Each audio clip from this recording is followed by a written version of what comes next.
Waktu sudah menunjukkan pukul 18.45 dan hari sedang hujan lumayan lebat. Padahal aku ingin buru-buru balik ke indekos. Namaku Anton. Aku baru saja pulang dari perpustakaan dan sedang menunggu bus di halte untuk pulang menuju tempat tinggalku. Saat itu aku melihat seorang gadis sedang berlari menuju halte tempatku duduk sendiri. Namun saat itu juga aku melihat gadis itu terjatuh. Bus sudah hampir tiba, tapi aku harus menolong gadis malang itu. Kau bisa berdiri, kataku seraya memegangi payung di tangan kiriku dan berusaha membantunya berdiri dengan tangan kananku. Apa kakimu terkilir? Gadis itu masih belum bisa menjawab dan masih merapikan buku yang dia bawa dan terjatuh berserakan. Hingga akhirnya ia membalas, "Tidak apa-apa, terima kasih," ucapnya kepadaku dengan kondisi tubuh yang basah kuyup dan kotor. Sebentar, aku melepaskan jaket yang aku kenakan lalu memakaikannya ke gadis itu untuk menutupi pakaiannya yang basah dan kotor itu. "Terima kasih banyak," jawab gadis itu lagi. Ia nampak menggigil dan memeluk erat buku-buku yang nampak basah itu.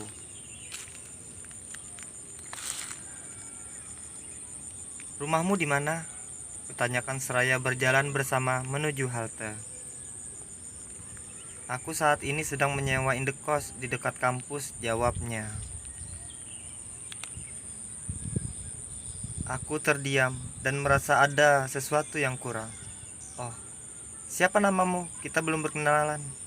"Namaku Sin," jawab gadis itu singkat. "Kau tidak ingin tahu namaku?" balasku. Gadis itu tertawa pertama kalinya di hadapanku. "Memang siapa namamu?" Aku tersenyum. "Namaku Anton." Kemudian bus datang untuk mengantar kami pulang. Saat itu bus penuh sehingga kami terpisah di dalam.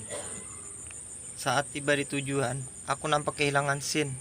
Aku mencari gadis itu di halte. Ia turun. Namun tiba-tiba gadis itu menghilang. Seharusnya jika ia menyewa indekos, ia akan turun di halte yang sama.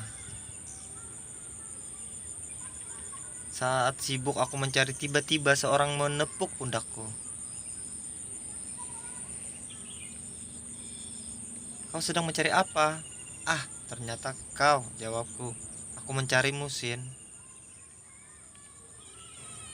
"Kenapa aku tidak kemana-mana?" jawab Sin kepadaku. "Sudahlah, lupakan. Ayo." Kami pun berjalan menuju wilayah indekos yang sangat populer di sekitar kampus. Di sini ada banyak macam-macam indekos, dari yang paling sederhana sampai yang paling mewah. Ada yang khusus laki-laki atau perempuan, ada pula yang campuran. Cuaca masih hujan deras malam itu. Karena itu aku harus mengantar gadis itu agar Sin tidak kehujanan. "Di mana tempatmu?" "Tidak jauh dari gerbang," jawab Sin. Kami terus berjalan hingga Sin berkata, "Ini dia." Aku lantas menghentikan langkah kakiku. Kami berdiri di depan gerbang sebuah rumah 4 lantai yang disulap menjadi kamar-kamar untuk disewakan bagi mahasiswa-mahasiswi di kampus. Pagarnya berwarna hitam dan terdapat 2 orang penjaga di pos. Kamu mau apa?" Sin nampak sedang ingin melepas jaketku dari tubuhnya. "Bawa saja, kamu bisa mengembalikannya kapan saja." Dan Sin berhenti melepas jaket itu. "Kalau begitu, terima kasih," jawab Sin. Ia tersenyum manis sambil membungkuk sedikit untuk memperdalam ucapan terima kasihnya. "Ia santai saja," jawabku. "Hati-hati, sampai jumpa," ucap Sin. Sampai jumpa, lalu Sin berjalan memasuki gerbang, kemudian memasuki rumah dan menghilang dari pandanganku. Dan aku berjalan kembali ke tempat indekos khusus laki-laki.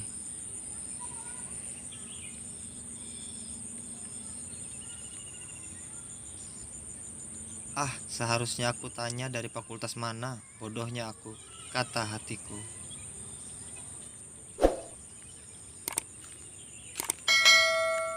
Beberapa hari kemudian, kejadian kemarin segera terlupakan olehku. Kami pun tidak pernah bertemu lagi sejak kejadian itu. Pagi ini, aku berangkat seperti biasa dan mengenakan jaket cadanganku, melintasi Indekosin tanpa mengingat-ingat kejadian itu.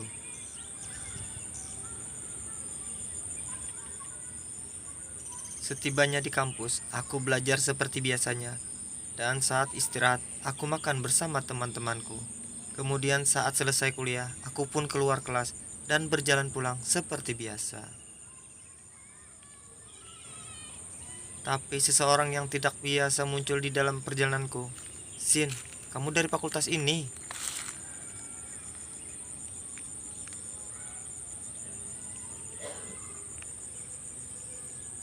Ya, jawab Sin dengan senyuman yang sama seperti saat dia mengucapkan terima kasih kemarin. Kalau kamu?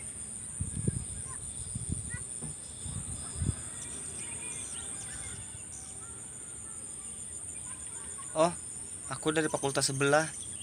Jarang sekali ada seseorang gadis di fakultas ini.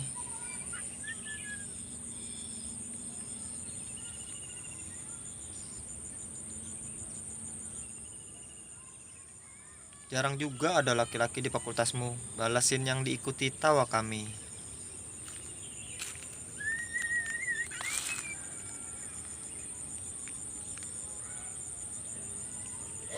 Kami pun berjalan beriringan seperti sepasang kekasih.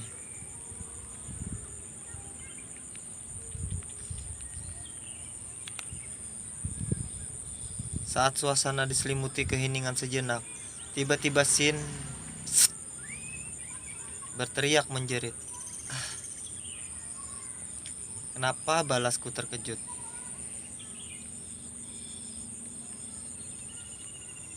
Aku lupa membawa jaketmu, jawab Sin, dan aku pun tertawa karena urusan jaket berhasil membuatnya jantungan. Aku saja sudah melupakannya, jawabku. Kapan-kapan saja kamu mengembalikannya? Aku masih punya satu lemari jaket seperti itu.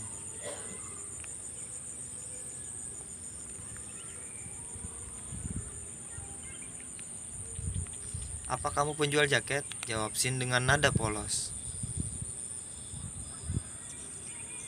Aku tertawa. Tidak Sin, jawabku dengan sabar. Aku hanya suka mengoleksi saja.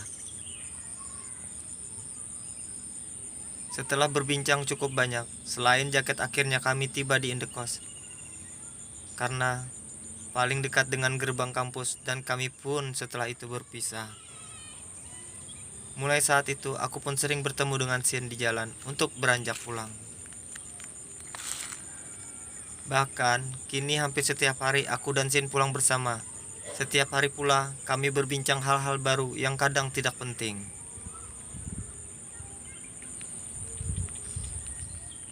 Sesekali kami membicarakan jaket yang Sin selalu lupa untuk membawanya, dan tentang lemariku yang penuh dengan koleksi jaket.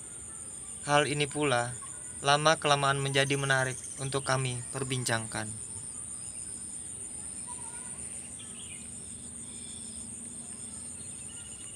Selama 1 semester aku dan Sin selalu pulang bersama. Saat malam datang pun kadang kami makan bersama. Aku semakin mengenal senyuman Sin yang manis itu dengan baik. Aku juga sudah mengenal makanan kesukaan Sin dan makanan yang tidak Sin sukai. Selama 1 semester ini pula, masalah jaket telah terlupakan.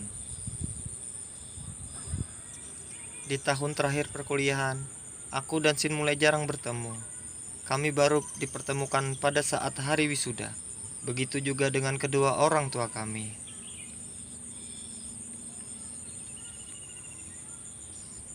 Sin, sapa aku lebih dulu. Sesaat aku melihat Sin sedang berjalan bersama ayah dan ibunya. Ayah Sin nampak datar dan dingin sedangkan ibunya ramah dan murah senyum. Ini yang namanya Ron, ujar ibunya Sin kepada Sin. Seraya menatap wajah aku dengan lekat. Tampan juga, aku hanya tersenyum.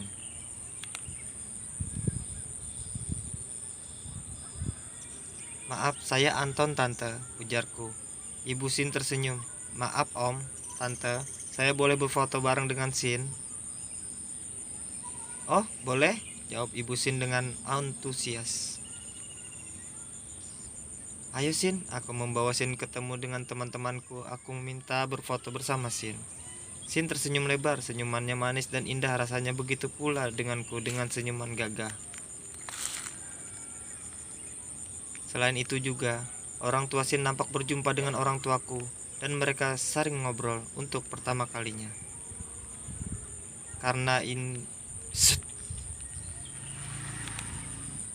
kesempatan yang baik aku dan Sin berfoto bersama keluarga, dan ini menjadi foto keluarga pertama kami di saat kelulusan Sin dan aku.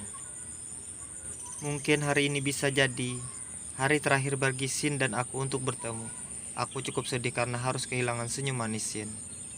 Walau aku baru mengenal dia selama 6 bulan terakhir, rasanya sulit untuk berpisah. Aku masih menunggu respon Sin mengenai perasaannya. Nasib baik sedang berpihak kepadaku. Aku dipertemukan dalam satu perusahaan dengan Sin. Ini kebetulan atau keajaiban yang sangat hebat bagiku. Kita bersama lagi, tanya Sin dengan senang hati. Ini hebat. Aku pun senang dengan kebersamaan ini. Aku bisa semakin dekat dengan Sin. Namun aku masih menunggu respon Sin yang tak kunjung menentukan lampu hijau. Sampai suatu kali, saat tahun kedua kami bekerja, aku hendak mengatakan cinta kepada Sin. Sin, apa kamu ingat? Ingat apa? Aku ingat denganmu, jawab Sin dengan wajah bingung. Tahun lebih saling kenal, dan aku hanya mau bilang bahwa aku mencintai dan menyayangimu. Apa kamu mau menikah denganku? Sin nampak bingung untuk sesaat. Aku menjadi tidak enak, rasanya ingin mati tapi tidak ingin, ingin hidup tapi tidak ingin. Rumit, tapi akhirnya Sin pun menjawab. Mungkin besok aku akan menjawabnya, kata Sin seraya tersenyum. Maaf.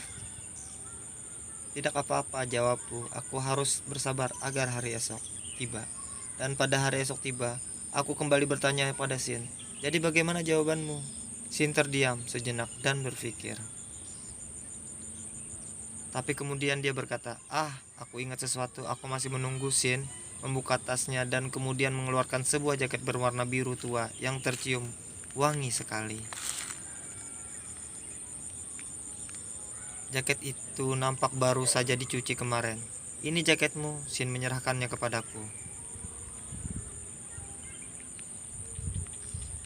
Aku masih bingung dengan apa jawaban Sin dengan memberikan jaket ini.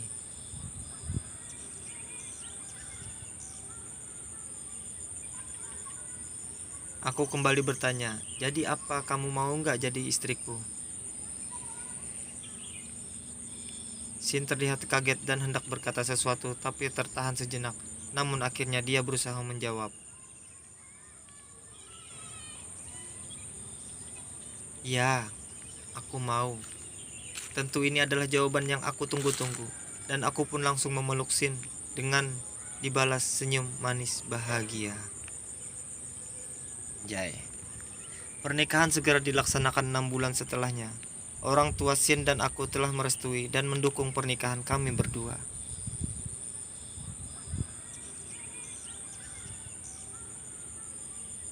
Pernikahan berlangsung dengan meriah dan mengundang sahabat-sahabat lama kami waktu di kampus atau sekolah.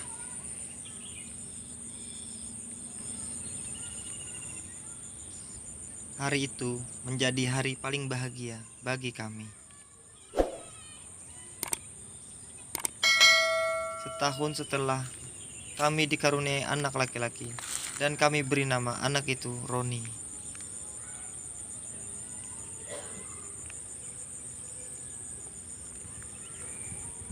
kebahagiaan kami sudah mencapai tertinggi puncaknya, dan itu menjadi kebahagiaan tertinggi bagi kami berdua.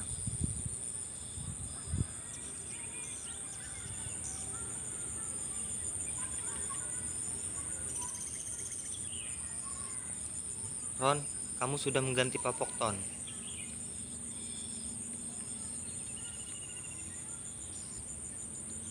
Aku sudah memberinya makan, balasku kepada istriku saat istriku baru tiba di kamar kami dengan raut wajah bingung.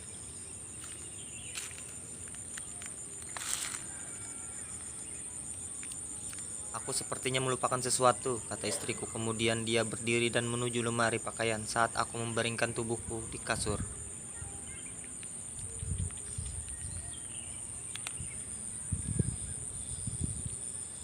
Kamu mencari apa? Tanyaku. Jaketmu, aku mau mengembalikannya, jawab Shin.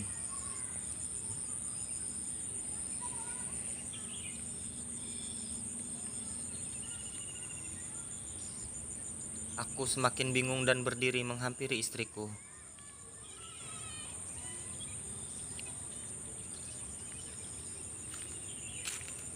Jaketku kan sudah kamu kembalikan setahun yang lalu. Apa kamu lupa, Shin? Shin pun terdiam sejenak.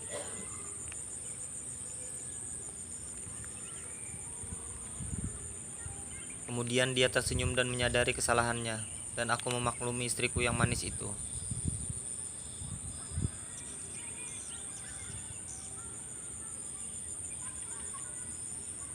Tapi suatu hari, hal aneh terjadi. Hari Minggu pukul 2 pagi, aku terbangun dari tidurku.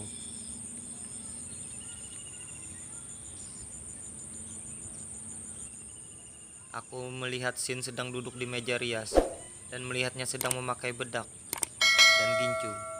Tentu hal itu membuatku heran.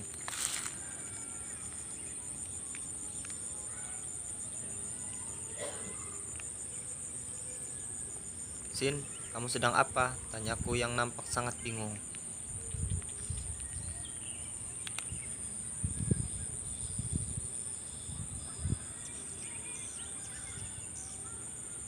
Ayo, waktunya kita ke pesta, balas Shin sambil melanjutkan tata riasnya. Nanti kita terlambat.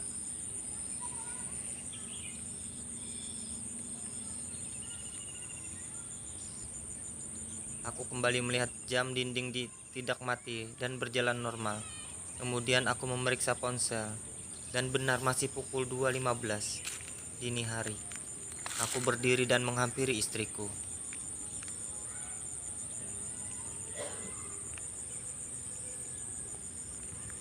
Sekarang masih jam 2, Shin. Kamu kenapa?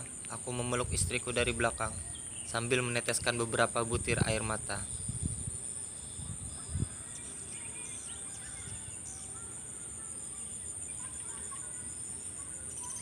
Semakin hari kondisi istriku semakin memburuk.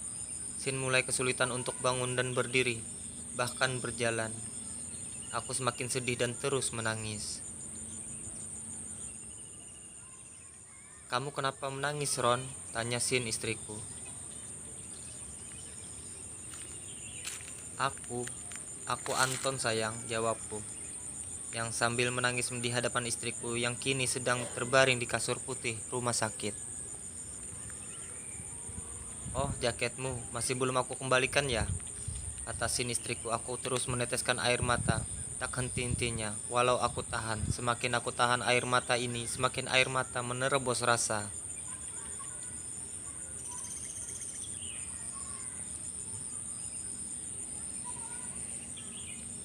Seorang dokter telah menghampiri kalau Shin terkena tumor otak. Sebelumnya, keseimbangan otak Shin pun sudah mengalami masalah, namun tidak terlalu parah.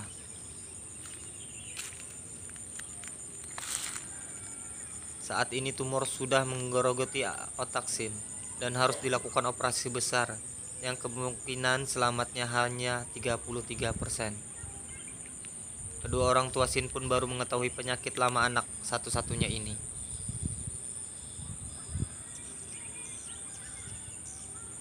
Aku sangat sedih dan terpukul, bahkan tidak menyangka semua ini bisa terjadi. Tapi jalan ini adalah jalan yang harus ditempuh olehku.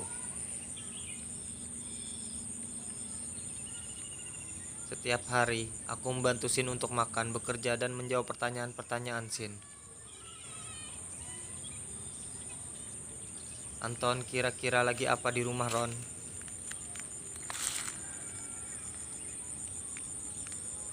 Aku di sini, Sin. Aku Anton, suamimu. Kamu tidak mungkin melupakan aku, bukan? Ya, aku ingat jaketmu masih ada di lemariku, jawab Sin. Aku menangis sekeras-kerasnya.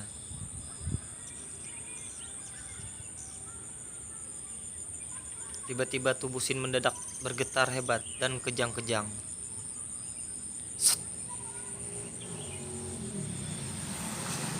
Aku pun berlari mencari dokter dan suster yang bertugas.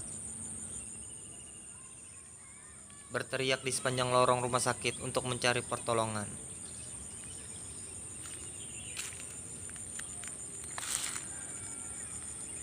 Dokter segera merespon, dan aku diminta tunggu di luar.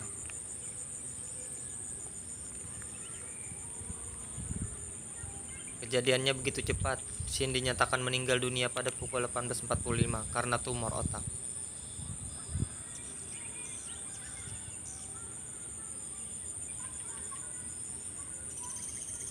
Aku terus berharap bahwa ini adalah mimpi, tetapi semua ini adalah nyata.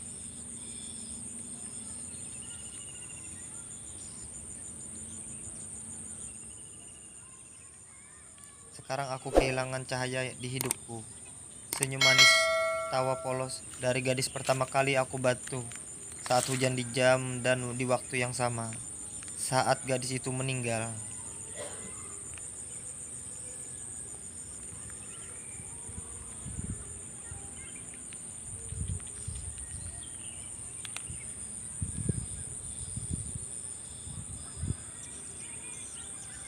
Roni yang masih bayi pun harus kehilangan sosok seorang ibu. Tapi semua tidak akan berakhir di sini saja. Semangat hidupku.